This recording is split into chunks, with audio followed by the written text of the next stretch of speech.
اللہ رب العالمین والصلاة والسلام علی اشرف الانبیاء والمرسلین سیدنا محمد وعلی آلہ واصحابہ اجمعین اما بعد فاعوذ باللہ من الشیطان الرجیم بسم اللہ الرحمن الرحیم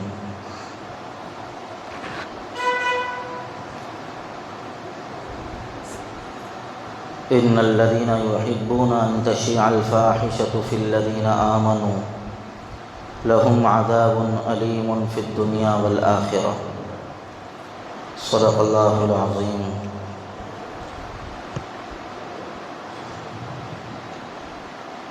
قال رسول الله صلى الله عليه وسلم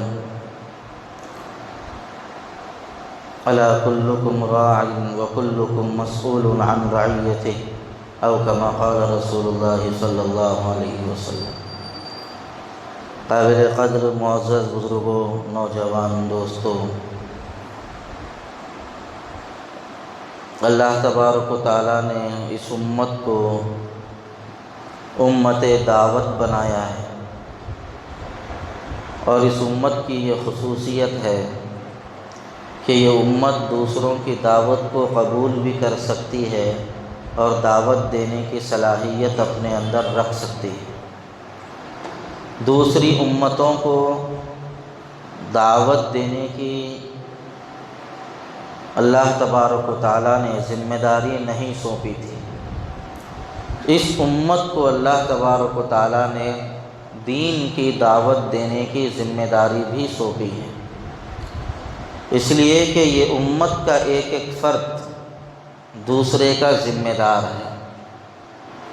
حضور اکرم صلی اللہ علیہ وسلم نے ارشاد فرمایا، الا کلکم راع وکلکم مسئول عن رعیتہ، تم میں سے ہر شخص ذمہ دار ہے، اور اللہ قیامت کے دن ہر ذمہ دار سے اس کی ذمہ داری کے بارے میں پوچھیں گے۔ باپ بیٹوں کا ذمہ دار ہے، شوہر بیوی کا ذمہ دار ہے، ایسے ہی ایک مسلمان دوسرے مسلمان کا ذمہ دار ہے۔ ذمہ دار کس اعتبار سے ہے؟ اس کو اچھائیوں کی جانب لائے گا، اس کو برائیوں سے بچائے گا۔ قرآن میں اللہ تبارک و تعالیٰ نے ایسے لوگوں کی تعریف فرمائی ہے، کنتم خیر امۃ اخرجت للناس تأمرون بالمعروف وتنہون عن المنکر وتؤمنون باللہ، تم بہترین امت ہو۔ اس امت کی اللہ تعالیٰ نے تعریف فرمائی ہے سورہ آل عمران کے اندر، تم بہترین امت ہو، لوگوں کی بھلائی کے لیے نکالی گئی ہو، تم لوگوں کو بھلائی کا حکم کرتے ہو اور برائیوں سے لوگوں کو روکتے ہو، اور ایک اکیلے اللہ پر ایمان لاتے ہو۔ اس امت کی یہ خصوصیت ہے کہ اس امت کے اندر دعوت دینے کی صلاحیت بھی ہے اور دعوت دینے کی لیاقت بھی ہے، اور دعوت دینے کے لیے اس امت کو مکلف بھی بنایا گیا ہے۔ تمہاری ذمہ داری ہے کہ تم دعوت دو۔ حضور اکرم صلی اللہ علیہ وسلم نے حجۃ الوداع کے موقع پر اپنے خطبے میں ارشاد فرمایا تھا، الا فلیبلغ الشاہد الغائب، جو یہاں پر موجود ہے وہ جو یہاں موجود نہیں ہے جا کر اس کو پیغام سنا دے، دعوت دے دے۔ حضور اکرم صلی اللہ علیہ وسلم نے فرمایا، میری طرف سے ایک بات بھی اگر تم کو معلوم ہے، بلغوا عنی ولو آیہ، اگر میری طرف سے ایک بات بھی تم کو معلوم ہوئی ہے تو تم دوسروں تک اس بات کو پہنچا دو، تمہاری ذمہ داری ہے۔ تو دعوت کا کام کرنا، لوگوں کو اچھائیوں کی طرف بلانا اور برائیوں سے روکنا، یہ امت کی ذمہ داری ہے۔ رسول اللہ صلی اللہ علیہ وسلم کی سنت ہے، صحابہ کا طریقہ ہے، بزرگان دین کا یہ مکمل زندگی بھر کا شیوا رہا ہے۔ لہذا دعوت کا انکار کرنا یا دعوت و تبلیغ سے روک دینا یہ کسی بھی صورت میں جائز نہیں ہے۔ قرآن کریم میں اللہ تبارک و تعالیٰ نے دعوت دینے کا اسلوب بیان فرمایا، فرمایا ادعو الی سبیل ربک بالحکمہ والموعظۃ الحسنہ وجادلہم باللتی ہی احسن۔ اللہ نے فرمایا ادعو الی سبیل ربک، تم اپنے رب کے راستے کی طرف بلاؤ لوگوں کو، بالحکمت، حکمت کے ساتھ، والموعظۃ الحسنہ، اچھی نصیحتوں کے ساتھ، وجادلہم باللتی ہی احسن، اور کبھی اس راستے میں بحث و مباحثے کی ضرورت پڑ جائے تو اچھے انداز سے ایک دوسرے کا دفاع کرو، اچھے انداز سے اپنے بارے میں لوگوں کو بتلاؤ، جدال کرو، اچھے انداز سے۔ بحث و مباحثے کے اندر گالی گلوچ نہ ہو، آواز تیز نہ ہو، ایک دوسرے کی بے ادبی نہ ہو، ایک دوسرے کے مقام و مرتبے کے اندر کوئی گراوٹ نہ ہو، اچھے انداز سے، بہترین طریقے سے ایک دوسرے کو بات سمجھائیں۔ یہ اللہ تبارک و تعالیٰ نے قرآن کریم کے اندر فرمایا ہے۔ قرآن کریم کے اس اسلوب کو اگر آپ دیکھیں گے، اور جتنی اس وقت دعوت والی محنتیں لوگ کر رہے ہیں، دوسروں کے اندر بھی یہ چیز ہوگی، لیکن سب سے زیادہ یہ چیز نمایاں طور پر اگر کہیں نظر آتی ہے تو تبلیغی جماعت کے اندر نظر آتی ہے۔ تبلیغی جماعت کے لوگ حکمت کے ساتھ لوگوں کو دعوت دیتے ہیں، مصلحت کے ساتھ دعوت دیتے ہیں، قرآن کریم کے اس ارشاد پر عمل کرتے ہیں۔ معلوم ہے شرابی ہے، جواڑی ہے، زانی ہے، اور پوری برائیاں اس کے اندر ہے، پھر بھی لے کے آ کے ملاتے، بھائی یہ ہمارے بھائی صاحب سے ملو، بہت صلاحیتیں اللہ ان کے اندر رکھے، بڑے نیک آدمی ہیں، پورا محلہ جو ہے نا ماشاءاللہ ان سے متاثر ہے۔ حالانکہ پورے محلے کے اوپر بوجھ بنے ہوا ہے، سب کو معلوم ہے، لیکن اس کے باوجود بھی کیا انداز سے ملاتے ہیں، پورا محلہ ماشاءاللہ ان سے متاثر ہے، پورے محلے میں لوگ ان کی ماشاءاللہ تعریف کرتے ہیں۔ اس ایسے انداز سے، ایسی حکمت سے اس کو دعوت دیتے ہیں کہ وہ آدھا پگھل جاتا ہے، اور اللہ کی طرف دعوت دیتے ہیں، غیر اللہ کی طرف نہیں بلاتے۔ گشت سے بھی جاتے ہیں تو کیا بولتے ہیں، اللہ کے بندے اللہ کے گھر سے اللہ کے لیے آپ کے پاس آئے ہیں، آپ کو اللہ کے دین کی دعوت دینے کے لیے آئے۔ نہ اپنا نام، نہ اپنی جماعت کا نام، نہ اپنی مسجدوں کا نام، کچھ نہیں، ہر وقت اللہ اللہ، زبانوں پہ یہی جاری۔ ایسے مبارک کام پر انگلیاں اٹھانا اور ایسے مبارک کام پر سعودی حکومت کی پابندی لگا دینا اور ان پر بین لگانا، یہ کسی بھی صورت میں درست نہیں ہے۔ یہ مجرمانہ قدم ہے جو سعودیہ حکومت نے کیا ہے۔ یہ جماعت تو ایسی ہے، اس جماعت کو کسی سے کوئی اختلاف نہیں ہے، یہاں پر نہ ذاتی اختلاف، یہاں پر نہ مسلکی اختلاف ہے، نہ سیاسی اختلاف ہے، کسی کا کوئی اختلاف نہیں۔ پتہ چلا کہ صاحب یہ شرابی ہیں، چلو بھائی ہمارے ساتھ، یہ جواڑی ہیں، چلو بھائی ہمارے ساتھ، پتہ چلا یہ سود کھاتے ہیں، کوئی مسئلہ نہیں، چلو صاحب ہمارے ساتھ۔ 40 دن اس کو لے کے چلے گئے، 3 دن اس کو لے کے چلے گئے، لے کے جانے کے بعد اس کی تربیت کرتے ہیں، اس کو اپنے ساتھ بٹھاتے ہیں، اپنے ساتھ کھلاتے ہیں۔ ایک گھر میں دسترخوان پر پیٹ کی اولاد اس کے ساتھ بیٹھ کر کھانا کھانے کے لیے تیار نہیں ہوتی، یہ جماعت کے لوگ اس کو اپنے تھالے میں بٹھا کر ایک رکابی میں کھانا کھلاتے ہیں، اس کا بچا ہوا پانی پی لیتے ہیں، اس کا بچا ہوا کھانا کھا لیتے ہیں، اس کے سر میں تیل لگاتے ہیں، اس کے پاؤں دباتے ہیں، اس کو بڑی محبت کے ساتھ سمجھاتے ہیں، مناتے ہیں۔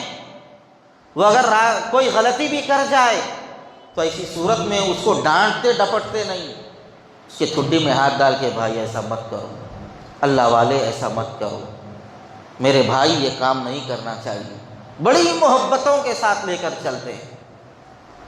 ایسی جماعت کے اوپر بینڈ لگا دینا کسی بھی صورت میں درست نہیں۔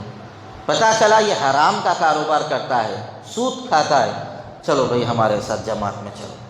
اس نے پیسے جمع کرا دیے، اس کے پیسے لے لیتے ہیں، اس کو احساس بھی نہیں ہونے دیتے کہ تمہارے پیسے خرچہ نہیں کیے جا رہے ہیں۔ 2-4 ساتھی آپس میں بیٹھ کر مشورہ کر لیتے ہیں، اس کا پیسہ سود کا ہے، اگر ہم 1 روپیہ بھی اگر اس میں ملا لیں گے تو سب کے پیسے اور صبح کا کھانا حرام ہو جائے گا، 4-5 ساتھی مل کر اس کا خرچہ اٹھا لیں گے تاکہ کسی کے اوپر بوجھ نہ ہو۔ اب اس کو ساتھ بٹھا رہے ہیں، کھلا رہے ہیں، پلا رہے ہیں، اس کو احساس بھی نہیں ہو رہا ہے۔ جب وقت پورا ہو گیا تو اس کے پورے پیسے اس کو دے کر کہتے ہیں کہ بھائی دیکھو، ہم لوگوں نے تمہاری ذمہ داری اٹھا لی تھی، تمہارا پیسہ چونکہ سود کا ہے اور سود کا پیسہ مسلمان کے لیے حلال نہیں ہے، تم بھی حلال کمائی کی فکر کرو، اچھی پاکیزہ کمائی کماؤ۔ اس کو محبت کے ساتھ اس کی رقم اس کو واپس کر دیتے ہیں۔ بیچ میں اس لیے واپس نہیں کر دیتے کہیں ایسا نہ ہو کہ وہ بہت زیادہ شرمندہ ہو جائے یا یہ کہہ دے کہ میں اس قابل ہی نہیں ہوں، کہیں ایسا نہ ہو چلا جائے۔ اس کو محبت کے ساتھ لے کر چلتے ہیں۔ حکمتوں کے پورے گر ان جماعت کے لوگوں کے اندر ہوتے ہیں۔ میں فاتحہ دلاتا ہوں، کوئی مسئلہ نہیں، آ جاؤ۔ میں اہل حدیث ہوں، کوئی مسئلہ نہیں صاحب، آ جاؤ ہمارے پاس۔ میں یہ ہوں، کوئی مسئلہ نہیں، آ جاؤ ہمارے پاس۔ وہاں لے جانے کے بعد تم فاتحہ مت دلاؤ، تم ایسا مت کرو، تم ویسا مت کرو، کوئی مسئلہ نہیں۔ ان کے پاس ایک ہی مسئلہ ہے، کیا؟ وقت پہ نماز پڑھو، سرکار کے طریقے کے مطابق پڑھو۔ وضو کر رہے ہو تو پہلے مسواک کرو، اور کھانا کھا رہے ہیں تو کھانے سے پہلے بیٹھ کر سنتوں کا مذاکرہ، کھانا کیسا کھانا سنت ہے۔ سو رہے ہیں تو سونے سے پہلے سنتوں کی ترغیب کہ بھائی کس طرح رسول اللہ صلی اللہ علیہ وسلم سوتے تھے، سونے سے پہلے کیا کرتے تھے، سو کر اٹھتے ہی فوراً رسول اللہ صلی اللہ علیہ وسلم کیا کرتے تھے۔ ہر وقت سنتوں کی ترغیب سنتوں کے ماحول میں رکھتے ہیں۔ اس کا لباس بدل دیتے ہیں، اس کا کردار بدل دیتے ہیں، اس کا لہجہ بدل دیتے ہیں۔ جب یہاں پر مسلک کا کوئی اختلاف نہیں ہے، نہ ذاتی کوئی اختلاف ہے، سیاسی جماعت سے بھی ان کا کوئی لینا دینا نہیں ہے، یہ پارٹی کے ہیں، یہ حلقے والے، یہ پارٹی کے، وہ حلقے والے، وہ پارٹی کے، کچھ بھی نہیں۔ نہ کسی سیاسی جماعت کی تائید کرتے ہیں، نہ کسی سیاسی جماعت کی مخالفت کرتے ہیں، کسی کے بیچ میں نہیں جاتے، سر جھکا کر اپنا کام خود کرتے چلے جاتے ہیں۔ نہ کسی سے پیسہ مانگتے ہیں، نہ کسی سے کے اوپر کوئی زبردستی ڈالتے ہیں۔ یہ جماعت کے اندر نہ خرچہ ہے، نہ چرچا ہے، نہ پرچہ ہے، کچھ بھی نہیں۔ بڑے بڑے اجتماعات کر دیتے ہیں، ایک پیپر بھی نہیں لگاتے کہ دیکھو یہاں پر 3 دن کا اجتماع ہو رہا ہے، صرف زبانی تشکیل اور اجتماع ہو رہا ہے، تم 1 لاکھ دو، تم 2 لاکھ دو، کسی کے اوپر نہیں۔ یہاں پر کوئی چرچا کسی کا نہیں ہے۔ بیان ہوتا ہے، بیان کے بعد دوسرے آ کے بیٹھ جاتے ہیں، ان کا بیان ہوتا ہے، یہ بزرگ بیان کریں گے، وہ بزرگ بیان کریں گے، ناموں کا تک اعلان نہیں کیا جاتا۔ یہ جماعت خالصتاً اللہ والی جماعت ہے اور بڑی مبارک جماعت ہے، اللہ کے لیے یہ دین کا کام کرنے والی جماعت ہے۔ ایسی جماعت کے اوپر یہ کہہ دینا کہ یہ جماعت کتاب و سنت کے خلاف کام کر رہی ہے، یہ سعودی حکومت کی نادانی کے سوا کچھ بھی نہیں ہے، کچھ بھی نہیں، نادانی ہے اور مجرمانہ قدم۔ مجھے سب سے زیادہ تکلیف اس وقت ہوئی جب ان لوگوں نے 3 الزامات دعوت و تبلیغ پر لگائے۔ سب سے پہلا الزام ان لوگوں نے یہ لگایا، یہ جماعت قبریوں کی جماعت، ہذہ الجماعت جماعت القبور، یہ قبر پرست جماعت ہے۔ جبکہ آپ نے دیکھا ہوگا یہاں پر قبر پرستی کا دور دور تک کوئی شائبہ نہیں ہے۔ جماعت میں آنے کے بعد ہر 3 دن بھی لے کے جائیں تو اس کی زبان پہ یہ بات رٹا دی جاتی ہے کہ جو کچھ ہوتا ہے ایک اکیلے اللہ سے ہوتا ہے، اللہ کا غیر اللہ کی اجازت کے بغیر کچھ نہیں کر سکتا۔ یہ پہلے دن سے یہ بات سمجھائی جاتی ہے، توحید سکھائی جاتی ہے، کسی قبر پر سجدہ نہیں کروایا جاتا۔ بڑے بڑے بزرگان دین گزر گئے دعوت و تبلیغ کے، کسی کی مزار کسی جگہ پر بنی ہوئی نہیں ہے۔ مولانا الیاس صاحب، اللہ نے ان کے اوپر کام کو کھولا اور انہوں نے اتنا بڑا کام انجام دیا۔ ان کی قبر کہاں ہے آج تک بہت سارے کام کرنے والوں کو ہی نہیں معلوم۔ مرکز نظام الدین کے اندر ان کی قبر ہے، لیکن قبر کہاں ہے کئی لوگ ڈھونڈتے رہتے ہیں، لیکن کسی کو پتہ نہیں قبر کہاں۔ دیوار اٹھا دی گئی ہے، پتہ بھی نہیں چلتا یہاں پر مولانا الیاس کی قبر ہے۔ مولانا یوسف صاحب کی قبر کہاں ہے کسی کو پتہ نہیں۔ مولانا انعام الحسن صاحب عام قبرستانوں میں لے جا کر ان کو دفن کر دیا گیا، کسی کو پتہ نہیں مولانا انعام الحسن صاحب رحمۃ اللہ علیہ کی قبر کہاں ہے۔ مولانا زبیر صاحب، دعوت کے کام کرنے والے اکثر ساتھیوں کو نہیں معلوم مولانا زبیر صاحب کی قبر کہاں بنی ہے۔ وہاں پر قبر پرستی کا کوئی دور دور تک سوال نہیں ہے، تو ایسی صورت میں اس کے اوپر یہ الزام نہیں تو اور کیا ہے۔ جماعت والے قبر پرستی کی دعوت نہیں دیتے، دوسرا الزام یہ لگا دیا کہ یہ جماعت دہشت گرد جماعت ہے، نعوذ باللہ۔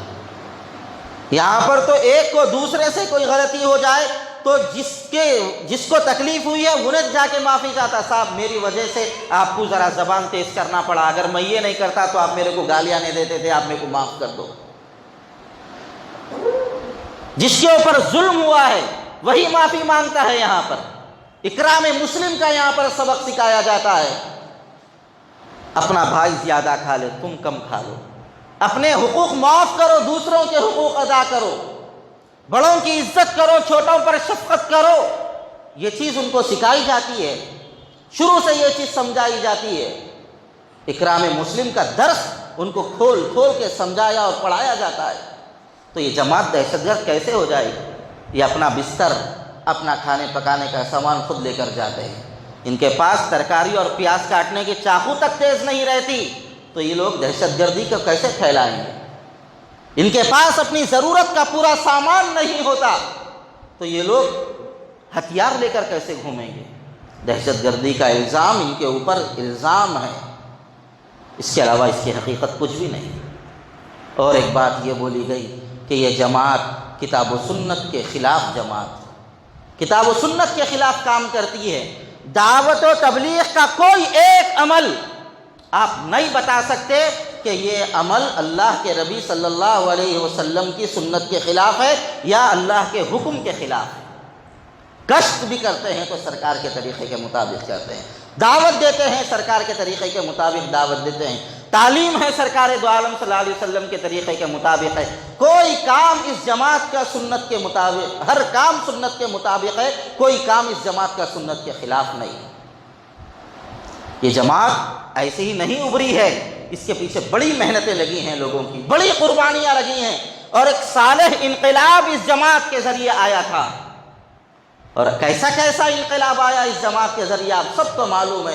شراب پی کر گالیاں دیتے ہوئے گھومنے والے لوگ آج ان کے سروں پر امامے، ان کی زبانوں پر گالیاں تھیں، لیکن آج ان کی زبانوں پر اللہ رسول کے سوا کچھ بھی نہیں ہے۔ جن کے جیبوں میں خنجر ہوا کرتے تھے آج ان کے جیبوں میں مسواک، جن کے لباس آگے سارے ہوتے تھے لیکن آج وہ سنتوں سے معمور لباس پہنے ہیں۔ مرد بھی ہیں اس میں، عورت بھی ہیں، اس کے اندر مخنث بھی ہیں، جو مرد عورت کچھ بھی نہیں ہوتے، ہجڑے قسم کے لوگ ہیں، وہ لوگ بھی اس کام سے لگے ہوئے ہیں۔ خواجہ سرا، ان کے ذریعے بھی اللہ اس کام کو آگے پھیلا رہا ہے۔ ہر میدان کے اندر اس کام کو اللہ تبارک و تعالیٰ نے چلا دیا ہے۔ اب کوئی اس کام کو روکے یا اس کام کو کوئی خوب تعریف کرے، یہ کام تنقیدوں سے بالا تر ہو چکا ہے، لیکن جو اس کے اوپر انگلی اٹھائے گا اس کے لیے ہلاکت ہے۔ میں ایک مثال آپ کو سناؤں، ایسے ایسے لوگ اس کام کے اندر گزرے ہیں۔ ہمارے حیدرآباد کے تھے کرنل امیر الدین صاحب رحمۃ اللہ علیہ، کینیڈا میں رہتے تھے مولانا۔ یہ کرنل امیر الدین صاحب، پہلے انہیں نماز سے ان کو نفرت، روزے سے ان کو نفرت، دین کے بارے میں کوئی ان کو تعلق نہیں۔ حضرت مولانا عمر صاحب پالنپوری رحمۃ اللہ علیہ آئے اور آ کر ان کے گھر پہ آواز دی تو انہوں نے دیکھا کہ اوپر یہ جماعت والے آ گئے، تو اپنے خادم کو بھیجا، نوکر کو بولا جا کے بول کرنل نہیں ہے گھر کے اندر۔ تو نوکر جا کے بولا کرنل صاحب بول رہے، کرنل صاحب نہیں ہے گھر میں۔ انہوں نے بولا کیا بولا؟ جا کے ایسے بولا کرنل صاحب بول رہے، کرنل صاحب نہیں ہے۔ بولا ارے تو پورا کام خراب کر دی، جان دو بلا لے۔ اب بلائے، بٹھائے، ان کو سمجھائے۔ 3 دن کی تشکیل ہوئی، 3 دن کے لیے اللہ کے راستے میں نکلنے تیار ہوئے۔ 3 دن کے آ گئے، مرتے دم تک اس کام کو نہیں چھوڑا۔ میں نے خود ان کی زبان سے اور اپنے کانوں سے سنا ہے، بیچ میں کوئی تیسرا آدمی نہیں ہے۔ انہوں نے یہاں تک کہا میں نے اللہ کے اس دین کو پہنچانے کے لیے ایسے ایسے علاقوں کا تک سفر کیا ہے، یا ایسے علاقوں میں بھی گیا ہوں جہاں پر زمین ختم ہوتی ہے، وہاں سے پانی شروع ہوتا ہے۔ میں نے ایک پیر پانی میں اور ایک پیر زمین میں رکھ کر کہا اے اللہ، میں نے تیرے دین کے پیغام کو پہنچانے کے لیے یہاں تک کا سفر کیا ہے، تو گواہ رہنا اور میری مغفرت کر دے۔ اللہ نے ایسی ایسی قربانیاں لی۔ ایک مرتبہ گئے بار کے اندر، عورتیں ننگی ناچ رہی تھی، نوجوان بچیاں، گئے اور جا کر زور سے ڈیکس کو مارا، آواز آئی، کوہرام مچ گیا۔ ناچنے والی بچیوں نے فوراً اپنے بدن کے اوپر کپڑے ڈھانپنے شروع کر دیے تو بار والوں نے کہا تو روز ہمارے سامنے ننگی ناچتی ہے، کبھی پردہ نہیں کیا، آج ایک آدمی آ گیا تو تم اس کے سامنے پردہ کر رہی ہو؟ تو اس نے کہا کہ تمہیں دیکھ کر مجھے حیا کبھی نہیں آئی، مجھے اس انسان کو دیکھ کر حیا آنا شروع ہو گیا ہے۔ لہذا پوری نوجوان بچیاں جو ناچ رہی تھیں انہوں نے اپنے شرمگاہوں پر کپڑے ڈھانپ لیے۔ کرنل امیر الدین صاحب نے ان کو سمجھایا، منایا۔ پھر کرنل صاحب کہتے ہیں ایک مرتبہ میں سو رہا تھا، رات کے 2 بجے مجھے فون آتا ہے اور یہ کہا جاتا ہے کرنل بڑا غضب ہو گیا، بڑا نقصان ہو گیا۔ تو کہا کیا ہوا؟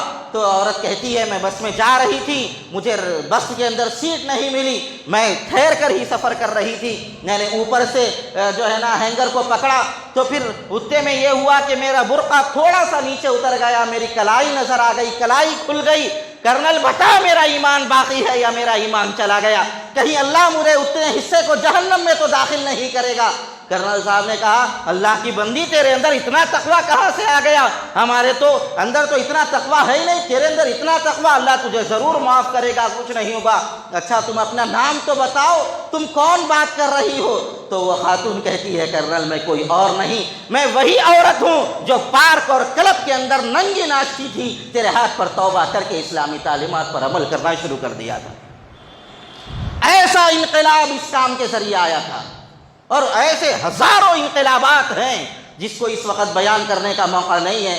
تو بزرگوں یہ کام کوئی معمولی کام نہیں ہے، مولانا الیاس صاحب نے بڑی قربانیوں کے ساتھ اس کام کو چلایا تھا۔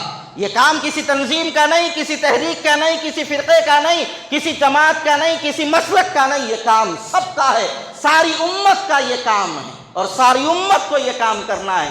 مولانا الیاس صاحب آخر زمانہ ہے، بیمار ہو رہے ہیں بار بار، ان کے گاؤں کے چند لوگ ان کے پاس آئے اور آ کر کہا مولوی الیاس تیرے پاس آئے ہیں۔ مولانا نے کہا کیوں آئے ہو؟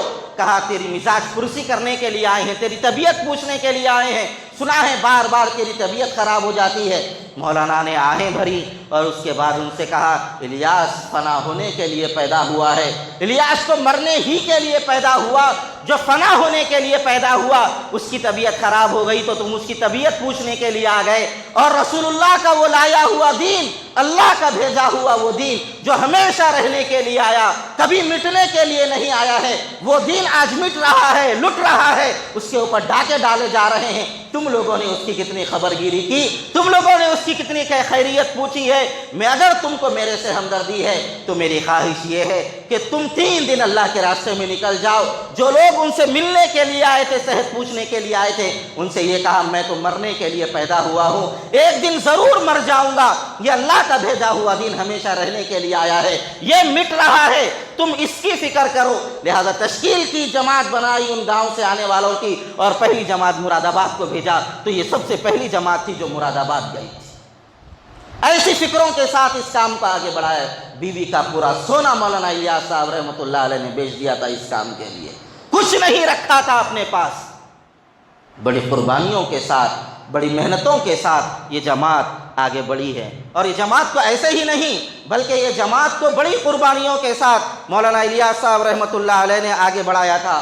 اور آپ کی اطلاع کے واسطے میں عرض کروں، یہ کام مولانا نے اپنی طرف سے نہیں بلکہ بزرگوں کے مشورے سے شروع کیا، اور علماء کی تائید ان لوگوں نے حاصل کی۔ اس کے بعد اس کام کو شروع مولانا اشرف علی تھانوی رحمۃ اللہ علیہ کے پاس بھیجا 3 دن اس جماعت کو، اور کہا کہ حضرت اس کو دیکھیے، اگر اس کے اندر کوئی خرابی ہوگی تو آپ کہہ دیجیے، فوری روک لگا دیں گے۔ مولانا نے 3 دن تک اس کے نوک و پلک کو پرکھا اور خوب دیکھا، جانچا، اس کے بعد کہا الیاس تم یہ کام کو چلاؤ، انشاءاللہ اس کے اندر خیر ہی خیر ہوگا، اس کے ذریعے کوئی فساد و شر نہیں ہوگا۔ تب مولانا الیاس صاحب نے اس کام کو چلایا۔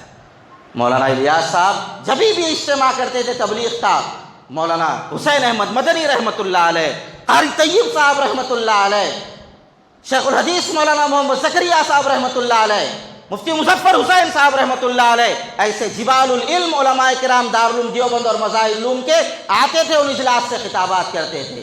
اکا دکا اگر ایسا ویسا نکل گیا تو ہم اس کی وجہ سے پوری جماعت کو نہیں بول سکتے، ہاں یہ خرابی آئی ان کے اندر، اب یہ علماء کو جلدی نہیں لگا لیتے، کہیں علماء ہم کو ٹوکتے رہیں تو ہم صحیح وہ نہیں کر سکتے بول کے ذرا دور دور اب ہو رہے ہیں علماء سے۔ لیکن مولانا الیاس صاحب نے ان کو علماء سے جوڑا تھا، اور یہ جماعت جب تک علماء سے جڑ کے رہے گی کبھی یہ راہ راست سے بھٹک نہیں سکتی، اور آج بھی ان کی سرپرستی علماء کر رہے ہیں۔ یہ جماعت کا کام ہمارا کام ہے، یہ جماعت کا کام ساری امت کا کام ہے۔ چاہے سعودی حکومت بین لگائے ہم اس کی بھی مذمت کرتے ہیں، چاہے سعودی حکومت کے علاوہ مقام پر کسی بھی مسجد میں اگر اس کام کو روکا جاتا ہے وہ بھی غلط ہے۔ سعودی حکومت اب لگائی ہے تو برا دکھ رہا ہے، اور اس سے پہلے ہم لوگوں نے کئی مسجدوں میں اس کو بند کر کے رکھا ہے، وہ بھی برا ہے، وہ بھی برا ہے۔ ہر مسجد میں جماعت کا کام ہونا چاہیے، ہر مسجد میں تبلیغ کا کام ہونا چاہیے، کوئی مسجد تبلیغ کے کام سے رکنی نہیں چاہیے، اس لیے کہ ان لوگوں کو کوئی لینا دینا ہے ہی نہیں۔ آپ فاتحہ دلاؤ، آپ انہیں آپ یہاں باندھو، آپ ٹائنگاں کتنے چیرتے ٹھہرو، ان لوگوں کو کوئی لینا دینا اس سے نہیں ہے۔ ان لوگوں کا کام بس ایک اللہ کا بندہ اللہ سے جڑ جائے، جہنم کے راستے سے نکل کر جنت کے راستے پر آ جائے، بس ایک ہی فکر ہے۔ اور یہ سعودی حکومت کو ہم کیا کہیں، ان لوگوں نے پورے آثار قدیمہ کو توڑ دیا، یہ کہہ کر کے اس سے بدعتیں پھیلتی ہیں، اور جمعوں میں اعلان کرایا تبلیغی جماعت کے خلاف، اور اسی دن جمعہ کے دن شو کر رہے ہیں، اور ہندوستان سے ایک فلم ایکٹر کو بلا رہے ہیں، اس کے پنجوں کے نشانات یہ لوگ لے رہے ہیں تاکہ ہم اس کو رکھیں گے یادگار کے طور پہ۔ بزرگوں کی آثار قدیمہ کو یہ کہہ کر توڑ دیا کہ اس سے بدعتیں پھیلتی ہیں، اور یہ فلم ایکٹر کو بلا کر تم نے اس کے نشانات لیے، اس سے کیا پھیلے گی؟ اس سے تو بے حیائی پھیلے گی، فحاشیت پھیلے گی، عریانیت پھیلے گی، ننگا ناچ اس کے ذریعے سے پھیلے گا۔ ہم سب باتوں کے باوجود ہم عربوں کی تباہی کی امید نہیں رکھتے۔ حضور نے فرمایا ویل للعرب من شر قد اقترب، حضور نے فرمایا عربوں کے لیے تباہی ہے ایسے شر کی وجہ سے جو ان کے قریب آ چکا ہے، تباہی و بربادی ہوگی، لیکن ہم ان کی تباہی کی بد دعا نہیں کریں گے، نہ ہم ان کی تباہی کا خیال اپنے دل میں رکھیں گے۔